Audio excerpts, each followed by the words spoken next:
حبابہ خاتون بیان کرتی ہے کہ میں نے اپنی زندگی میں امام علی علیہ السلام سے بڑھ کر کسی کو فصیح اور بلیغ نہیں دیکھا تھا۔ میں حضرت علیہ السلام کے پیچھے چلتی ہوئی صحن مسجد میں پہنچی اور آپ علیہ السلام کی خدمت میں عرض کیا کہ یا امیر المؤمنین، اللہ آپ پر رحم فرمائے، امامت کی علامت کیا ہے؟ تو آپ علیہ السلام نے فرمایا کہ صحن مسجد میں سے ایک پتھر اٹھا لاؤ۔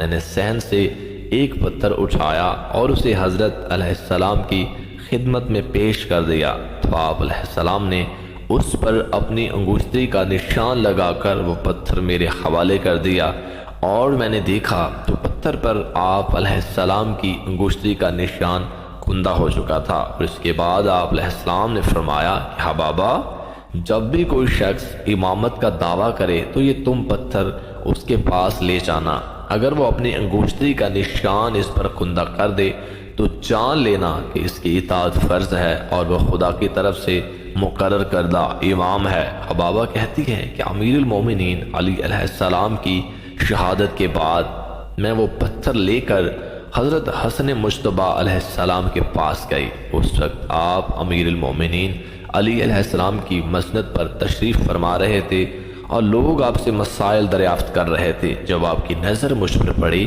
تو آپ علیہ السلام نے آواز دے کر فرمایا حبابہ، میں نے عرض کیا مولا میں حاضر ہوں۔ تو آپ علیہ السلام نے فرمایا وہ پتھر لاؤ۔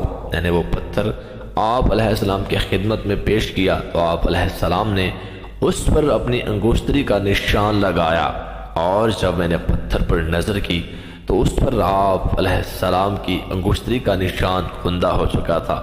امام حسن مجتبی علیہ السلام کی شہادت کے بعد میں وہ مسجد نبوی میں وہ جی پتھر لے کر حضرت امام حسین علیہ السلام کی خدمت میں حاضر ہوئی تو آپ علیہ السلام نے مجھے دیکھ کر فرمایا امامت کی ایک علامت ہوتی ہے، اور اس وقت تم بھی امامت کی علامت مشاہدہ کرنے کے لیے آئی ہو؟ میں نے عرض کیا کہ جی ہاں میرے مولا اور میرے آقا، میں اسی غرض سے آئی ہوں۔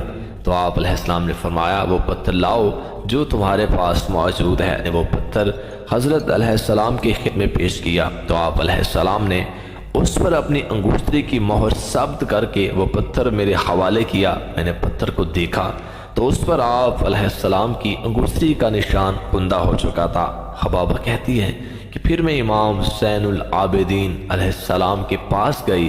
اس وقت میری عمر 113 برس ہو چکی تھی اور میں نہایت کمزور ہو چکی تھی۔ جب میں امام زین العابدین علیہ السلام کے پاس گئی تو میں نے دیکھا وہ رکوع و سجدہ میں مصروف تھے۔ میں علامت امامت سے مایوس ہو کر اٹھنے لگی تو آپ علیہ السلام نے انگشت سبابہ کا اشارہ کیا۔ جیسے ہی آپ علیہ السلام نے اشارہ کیا میں دوبارہ جوان ہو گئی، اور میں نے عرض کیا کہ مولا دنیا کتنی گزر چکی ہے اور کتنی باقی ہے؟ تو آپ علیہ السلام نے فرمایا جو گزر چکی ہے اس کے متعلق پوچھئے اور جو باقی ہے اس کے متعلق سوال نہ کرو۔ پھر آپ علیہ السلام نے فرمایا وہ پتھر لاؤ جو تمہارے پاس ہے۔ میں نے وہ پتھر آپ علیہ السلام کے سامنے رکھا تو آپ علیہ السلام نے اس پر اپنی انگشتری کا نشان لگایا، اور جب میں نے اس پتھر کو دیکھا تو اس پر آپ علیہ السلام کی انگشتری کا نشان کندہ ہو چکا تھا۔